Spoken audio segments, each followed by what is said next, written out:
ஸ்தோத்திரம். இன்றைய காலை மன்னா, எழுந்து நில், உன்னை சுத்தவானாக காத்துக்கொள்.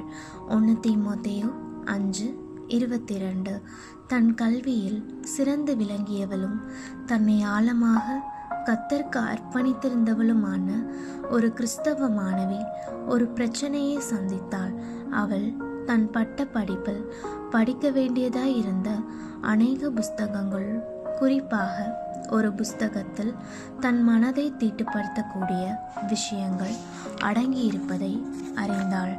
அவள் அதுவரை தன் ஜீவியத்தை தூய்மையாக காத்து வந்திருந்தபடியால் இது அவளுக்கு ஒரு சவாலாக இருந்தது.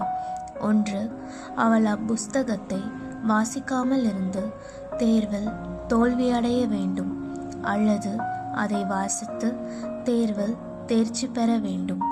இவற்றில் ஒன்றை அவள் தெரிந்து கொள்ள வேண்டியதாயிருந்தது. அவள் அதை குறித்து ஜெபித்து தன் மனதை தீட்டுப்படுத்திக் கொள்வதை காட்டிலும் தேர்வில் தோல்வியடைவதே நலம் என்று தீர்மானித்தாள். தேர்வின் போது வினாத்தாளில் அப்புஸ்தகத்திலிருந்து கேட்கப்பட்ட வினாவுக்கு அதிகமான மதிப்பெண்கள் ஒதுக்கப்பட்டிருந்தது. அதில் அப்புஸ்தகத்தை பற்றி 2 பக்கங்களுக்கு விமர்சனம் எழுதும்படியாக கேட்கப்பட்டிருந்தது. அவள் ஜெபித்து அப்புஸ்தகத்தில் அடங்கியுள்ள விஷயங்கள் எவ்விதம் ஒரு வாலிபனை தீட்டுப்படுத்தக்கூடும் என்பதையும் தீட்டுப்படுத்தலின் விளைவுகள் பற்றியும் 2 பக்கங்கள் எழுதினாள். அவள் அப்புஸ்தகத்தை மிக கடுமையாக கண்டனம் பண்ணி எழுதியிருந்தாள். தேர்வு முடிவுகள் வெளிவந்த போது அந்த தேர்வில் அவள் அக்கல்லூரியில் தன்னுடன் பயின்ற மற்ற அனைவரிலும் மிக அதிகமான மதிப்பெண்களை பெற்றிருந்ததை கண்டு வியப்பும் மகிழ்ச்சியும் அடைந்தாள். அன்பான தேவ பிள்ளையே, உன் ஜீவியத்தை தூய்மையாக காத்துக்கொள்வதற்கான விலைக்கிரயத்தை செலுத்த நீ ஆயத்தமா? நீ முதுகெலும்புள்ள ஒரு கிறிஸ்தவனாய் இருக்க வேண்டும்.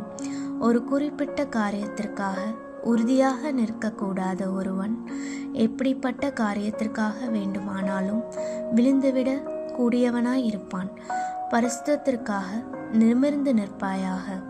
ஒருவன் தன் வாழ்க்கையில் சந்திக்கக்கூடிய மிக பெரிய தோல்வி ஒழுக்க நெறி தவறுதலாகிய தோல்வியே, மாரல் ஃபெயிலியர் ஆகும்.